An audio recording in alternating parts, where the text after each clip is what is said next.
Hello, everyone, and welcome to a new episode of the Console Corner Show, brought to you by Console Pro News. My name is Blue, and today's stories, let's just get right into it, are pretty intense. So let's go ahead and start off with the NBA 2K League, which began their pool play last night for the tip-off tournament, and it had a few surprises, to say the least. And people were not ready for them, I would suggest. So to start off, in Group A, Demon JT and the Pistons advanced against the Nets and the 76ers. Now, what is to be said of Demon JT's performance and the Nets, who actually quit the game in the fourth quarter live on ESPN? So this is point differential play. Each team plays each other, I believe, twice. So you could go up against someone and finish in a 1-1 tie between that team in that series. And the point differential is what's going to have to be the tiebreaker. Now, the Pistons do get the tiebreaker and they will be able to advance. But the Nets quitting, they should have won this group, and they've had a lot to deal with already this season. Losing a player to suspension and another player being banned. And now even, you cruise around Twitter. If you hang out in the NBA 2K League Twitter community, you'll see the 2K League podcast, the Expose podcast. And Chalk from the Nets actually blocked them because of the stuff they were saying. And reporting on what happened. And I hope he doesn't block me because I've got nothing bad to say about Chalk. But the Nets quitting the game, I don't know what happened behind the scenes. None of us do. So I don't really know what happened. I know that it's not good to quit the game. And one of the players actually did come out and address this on Twitter. Let me get his quote. I want to get this right from what he said. He says, it was randoms. I just want to apologize to the NBA 2K League, my teammates, and the Pistons for letting my emotion and feelings get the best of me. I did not quit the game. I slammed the keyboard hard, and it resulted in my game closing. So again, no disrespect. I have to be better, closed quote. This is a really good look for randoms. It's a really good look for the Nets as well as a whole. I don't know if the Nets have released an official statement from the team, and I don't know if the other players have released anything. I haven't looked at those players' Twitters or anything like that. But just one person from the team coming up and saying, hey, this is what happened. Even if that wasn't what happened. And even if he's making that up, it doesn't matter because he came out right away. He said something. He tweeted that last night immediately following the game. So whatever it may be, the Nets weren't able to come out of the group, and the tiebreaker goes to Demon JT and the Pistons. Now, they did find some success. They played well. So did Demon, but he didn't play spectacular. It was enough for the wins that they got. It was enough for them to advance due to point differential in the tiebreakers. But Demon JP didn't do anything, or JT didn't do anything outstanding, anything spectacular. I think the most points he scored in a single game was 38, maybe it was 35. That's a lot of points, and him being in the point guard position and them being able to win these games and come out of this group play, that's the spectacular part. It doesn't matter if he plays spectacular. If he plays just good enough and they make it out of this group, granted it's not that tough of a group. I mean, the Nets would have been my pick to come out of this group, but the Pistons making their way out of the group, Demon JT at point guard doing it. I said yesterday on the show, the Pistons only win when he's playing small forward, it seems, but it proved me wrong. Congratulations, Demon JT and the Pistons. Looking forward to seeing what they can do in the elimination part of the bracket. But hey, and just to note, fans are calling for the Nets to be removed from the league or fined. Okay, well, let me tell you this. It's the middle of the season, basically, right? We just did 6 weeks of remote play. Now we're in the tip-off tournament. There's even more games to be played afterwards. They're not going to remove a team, okay? That's like saying someone in the actual NBA says something wrong or walks off the court. They're going to get suspended for games, or they're going to get fined, maybe even both. But they're not going to remove the whole team from the...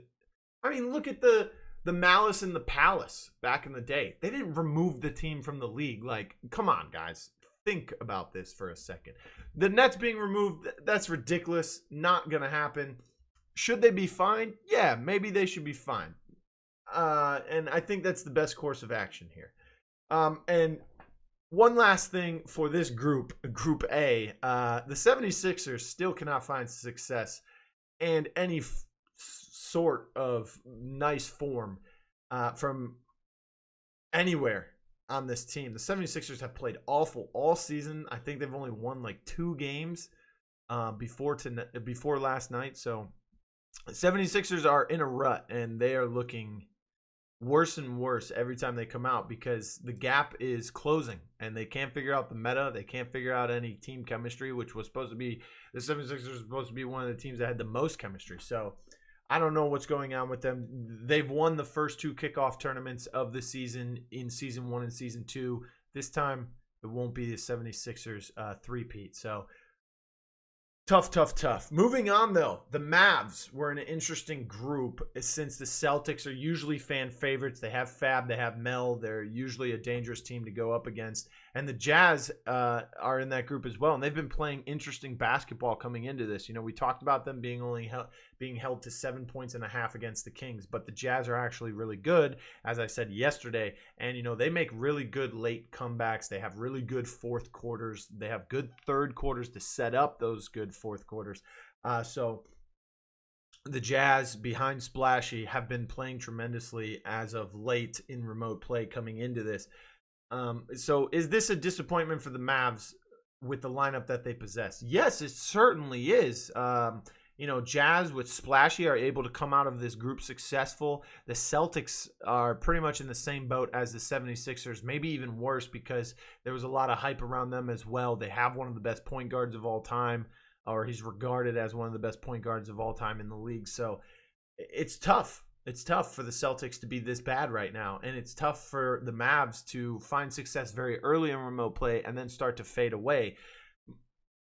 A lot of people, especially JBM last week on Twitter, were saying, you know, thanks for keeping Dimes. He's not that good. They let Dayfry go, and I don't really see the two ball handler setup working as well for the Mavs as they thought it would at the beginning of the season. Once teams figured it out, they've started to shut it down. I mean, Dimes is now playing the 2. He's never played that before. He's kind of got that point guard mentality. Sherm has been playing the point guard all season for the Mavs, and the Mavs with this double point guard combo 2 ball handler thing has not been working out for them, and they need to figure something out. I mean, PP Paulin down low as well. They've got a really, really solid lineup between just the 3 of them, let alone the other 2. So the Mavs have to figure something out, and they'll have some time to figure it out because they're not in the tournament any longer. So they have they'll have tons of film to watch and figure things out. Next up was Group C, or Group 3, excuse me. They're using numbers. The Warriors, who fall short, and the Grizz find success against the struggling off-meta Pacers and find a way to beat the Warriors when it mattered most. Okay, so the big thing here is that the Warriors could not afford to lose to the Pacers. And they did, I believe. The Grizz lost to the Warriors in the first matchup against them, but then they were able to beat them in the second game. And beating them in the second game was a really big step because they closed out against the Pacers 2-0 against them. So Vandy played tremendous all night as well. So the Grizz actually advanced out of this group. I picked the Warriors to come out of this group. So this was a big surprise to me. I did say the Pacers could be a dark horse, and, you know, they ended up not being a horse at all. They ended up just falling down. They did take away 1 win, but they finished 1-3. This was kind of a shining light on the Grizz. They played terrible at the beginning of the season in remote play. Now they started to pick it up. Vandy, I said earlier in the power rankings that I post on the website, wasn't scoring, wasn't playing like a point guard or doing as much as the other point guards that were on teams that were finding success earlier this season. So now once he's stepped up, he's taken that scoring role. He's moving the ball as well. So once Vandy started doing that, the Grizz have started rolling. Goofy at center as well, playing phenomenally. He's been on Twitter vocally saying, you know, I need to get better. Just wait until I hit my stride. And when I do, people are going to have to get out of the way. I'm going to be dangerous, things like that. And the 2 of them really stepping up, moving their teams along. Pacers playing that off meta ball. Didn't really work out well for them. And the Warriors, this was an upset for me and probably for a lot of other people as well. The Warriors not moving out of this group, did lose to the Grizz and lost to the Pacers as well. And then once the Grizz beat the Pacers twice, it was pretty much over from that. Moving on into the next group. The Kings, they showed their dominance against the Magic and the Hawks in their group. However, the most surprising part of this group in the pool play was how the Hawks were just terrible and even caused some stir up on Twitter with DT. So it was mainly Kel, BP, get into it with DT from the Magic on the Twitter. BP not so much, but it was mostly Kel. They were talking about how DT just figured out how to use a laundry machine and wash his clothes. DT was just harping at Kel, saying, you're not as hard as you think you are, blah, blah, blah. It's just normal trash talk amongst players on Twitter.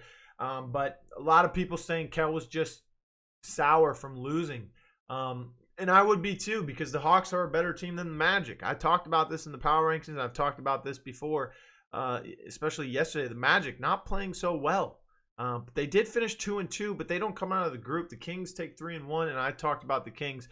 They're on a tear lately. Crushy's been playing phenomenal defense. Bash has been playing great at the point guard. And moving Yusuf, I said, hey, moving Yusuf to the 4 from the 5, probably not the best decision. Haven't been winning any games with that early on in the remote play, but then they started to figure things out. Crushy stepped up, Bash stepped up, Yusuf stepped up in the 4, started scoring some buckets down there, getting some big rebounds as well late in the games when they counted the most. For some second chance opportunities for Bash to get some big plays done. So the Kings moving up in my power rankings, Kings moving up in the standings as well. And here they're moving on to the next round of the tip-off tournament. So congratulations to them. So moving on, night 2 of the tip-off tournament is surely going to be a great one to watch. That's tonight at 6 p.m. So by the time this video gets on YouTube, it'll probably already have started. So make sure you check out those games. With Group 5 consisting of the Bucks, Knicks, and Heat. Group 6 has been coined the Group of Death due to it having the Blzer5, Lakers, Gen G, and the Raptors. And that leaves Group 7 with the Cavs, Hornets, T-Wolves, and Wizards. Now, here's my question for Group 5. Will the Bucks come in as the 2-0 Bucks that we see in their second and fourth weeks of play in remote play? Or do we see them come in as the 0-2 Bucks, which we saw them do twice this season as well? They'd come in 0-2, the next week they come in 2-0, the next week they come in 0-2, and then the following week they come in 2-0. So which Bucks team are we going to see? They're going to have to play like the 2-0 if they want to come out of this group. And the Knicks, are they going to be able to play as well as they have been with the new talent that they have surrounding them, especially with Duck leading the team at point guard? Will they be able to fend off the Bucks like they have before? Will they be able to beat the Heat? My pick is for the Knicks to come out of this, but the Heat could be a dark horse. They haven't played for a while. That could be a downside to them, but it can also be an upside because they've had a lot of time to practice, scrim, and watch a lot of film. And that leads to my question: did the Heat figure stuff out while they've had all this time off? We'll see. So the next group, Blzer5 has been struggling as of late, and they're not generally good in this elimination format from past experience in these tournaments and the playoffs in the previous season. So can Blzer5 pick it up? Can they figure out what's wrong, not just now, but what's wrong with them in tournament play? So we'll see tonight. And then Gen G, can Kai step up even more? He actually leads. Let's go to the graphic here. He leads the team, or he leads in the league first in assists per game. He's third in points per game, and he's third in player impact efficiency per game. So Kai really stepping up. Will he be able to help the Tigers find some success here in the tournament? Remember, this is their first time in the NBA 2K League, so there's no past experience in tournament play for Gen G and Kai himself. But moving on, the Raptors, the best team coming in. Will they continue their dominance? Will they remain undefeated? There's a lot of games for them to be played tonight. I believe they have to play 4 games. So can they go 4-0? Can they win this group? It's a pretty interesting group. It's a group of death. The Lakers, I don't really see them doing anything in this group. Maybe they can steal a game off of maybe Genji or maybe Blzer5 if Blzer5 is playing like they were in the final week of remote play. But in all reality, I don't see the Lakers. I don't see Sav. I don't see them doing anything against these three teams. I see the Raptors coming out of this group, but I see Genji making some surprise. It could shake things up in the point and lead things to be a point differential. They could possibly take a game off of the Raptors, and they could definitely take games off of the Lakers and Blzer5 as well. And in the last group, can the Cavs surprise anyone with three juggernauts in the group? You have the Wizards, who haven't lost a game since the first week of remote play, or they haven't lost a series since then. They haven't lost a matchup since Nudini's come into the lineup. So can the Cavs surprise anything against the Wizards? Probably not. Hornets, nitty-gritty team as well. Can Type step up even more on defense? Can he do more on offense? That's the questions I'm asking for tonight, so we'll see how that goes for them. Let's move on, though, to the PUBG Mobile Pro League Day 7. This was super interesting because a lot of things that I said were going to happen came and happened. So some big games happened for some of the teams we thought would start to make moves in the standings. And one of those two teams happens to be Tempo Storm, who with 51 kills and 71 placement points and another 2 chicken dinners last night moves them into 3rd place. I believe they were in 5th place last night when we talked about them. And I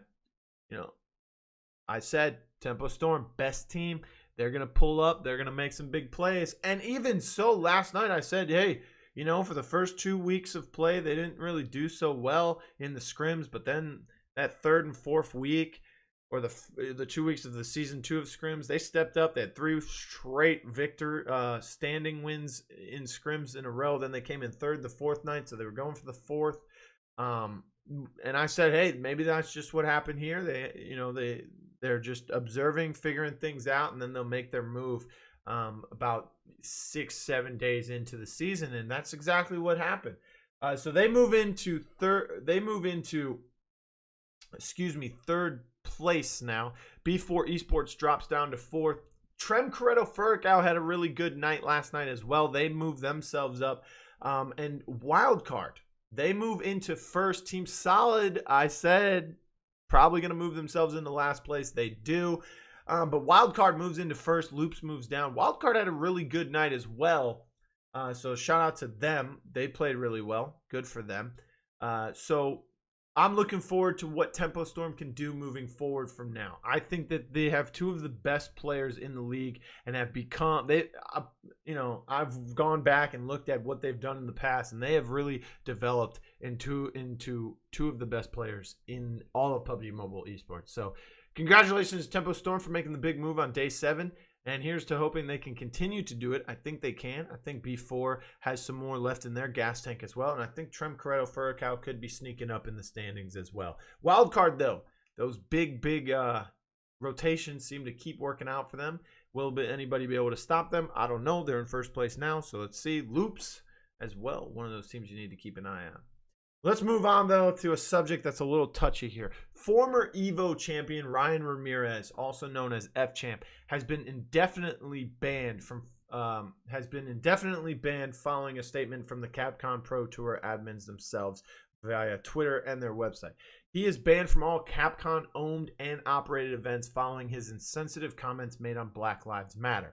This is a global ban, meaning it applies to tournaments and events in all locations throughout the world.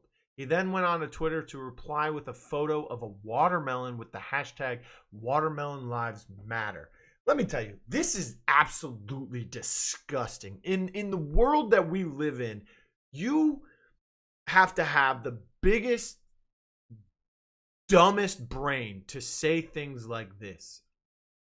I'm not saying that, everyone is not a racist or everyone agrees with the Black Lives Matters, because everyone's entitled to their own opinion, but keep it to yourselves. You just ruined your career because you want to say dumb stuff on the internet. And not only is it dumb and stupid, but it's disgusting and it's insensitive and it's just disgusting. And I'm disgusted. I don't even really follow EVO or any of the fighting games.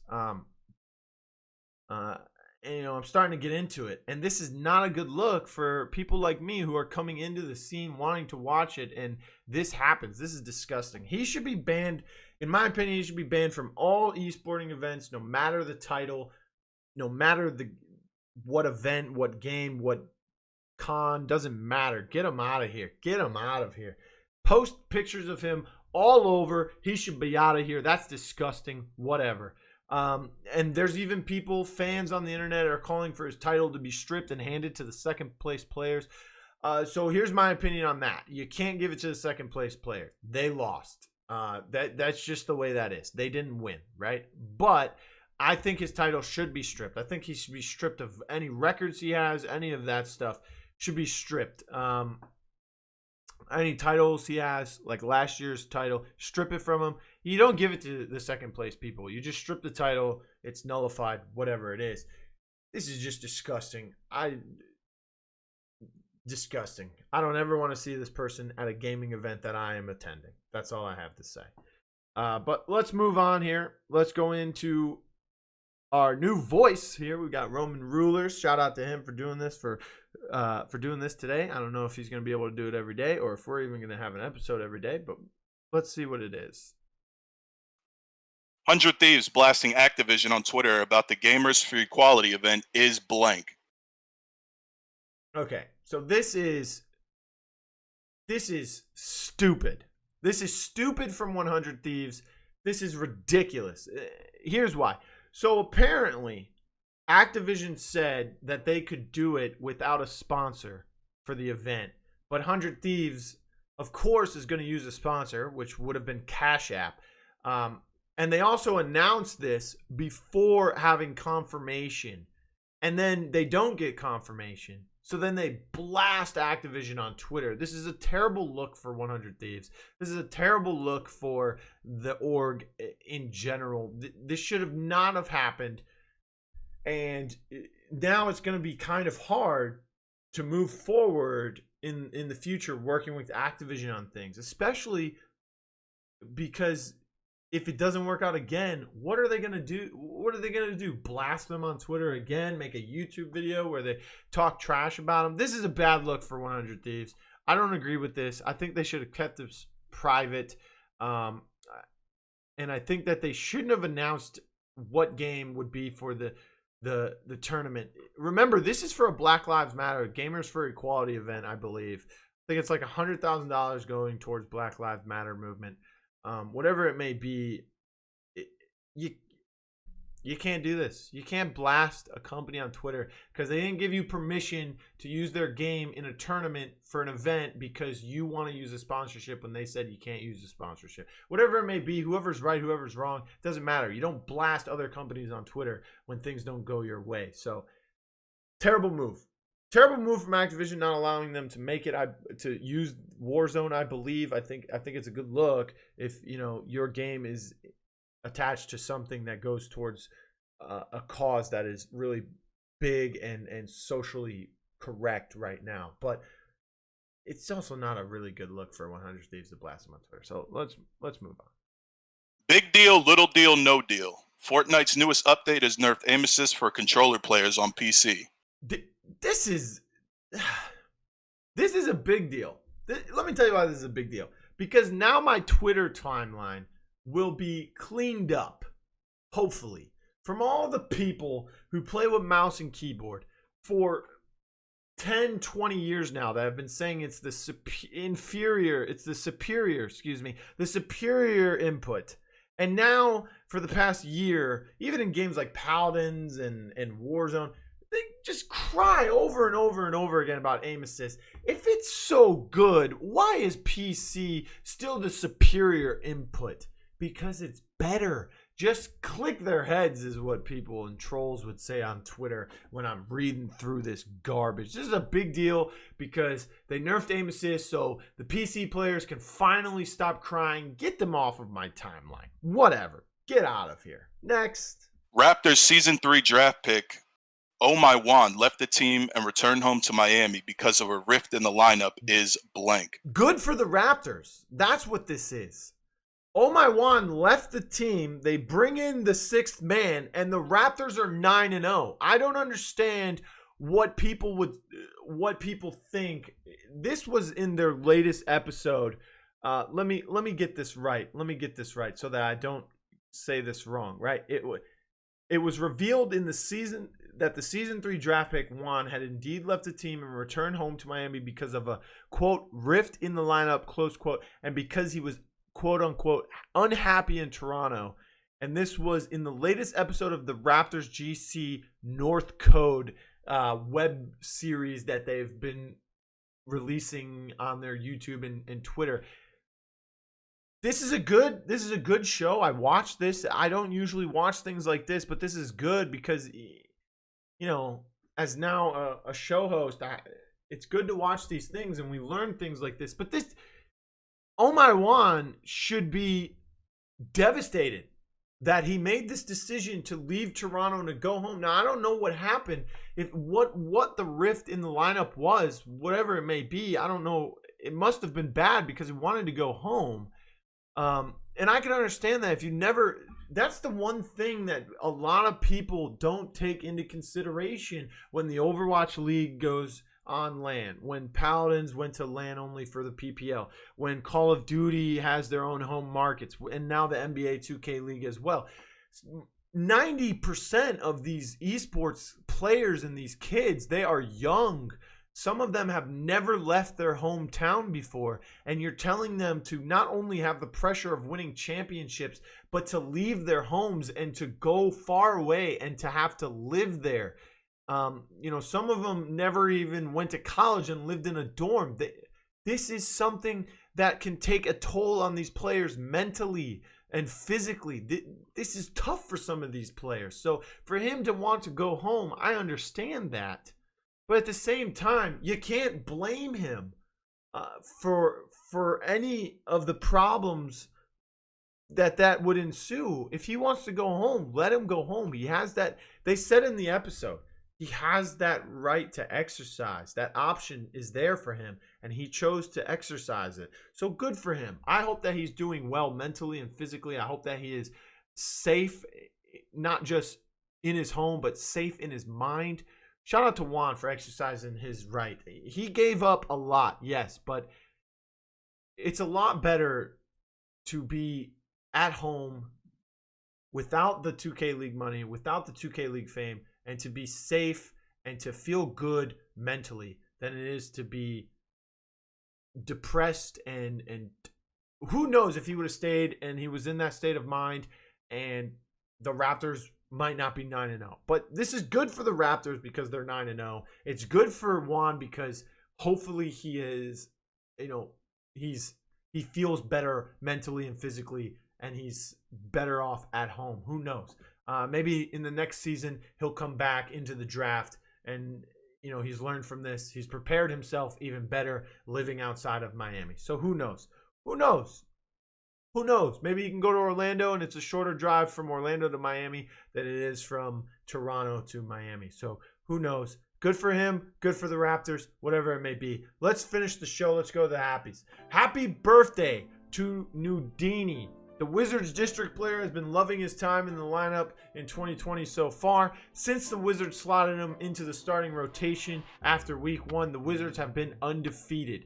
Tonight they try to continue this by playing a group with the Hornets, T-Wolves, and Cavs. It won't be easy, but if Nudini plays the way he has been and supports JBM like he has been all season, then the Wizards could be a really dangerous team come elimination time and make it out of this pool play and their group. So happy birthday to Nudini, and good luck to the Wizards and himself as well.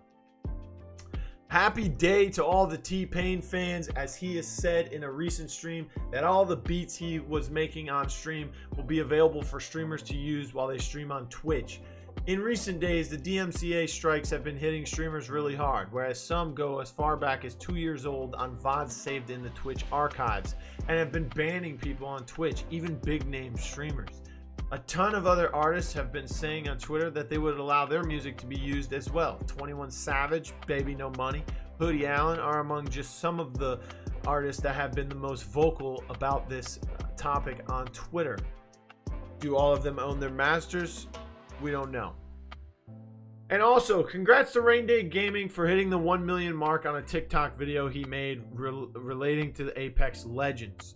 Rain Day is someone I personally have been looking up to and continuing to do so, and I've even casted and hosted some events with him due to Paladins. Now, Rain Day is this is not a huge deal, but at the same time, another platform he finds success in should be celebrated. So congrats to Rain Day, and here's to you as you continue to kill it in both the Apex Legends content creation and the Madden casting and hosting events as you have been in recent weeks. So shout out to Rain Day. That's it for us here at Console Corner today in Console Pro News.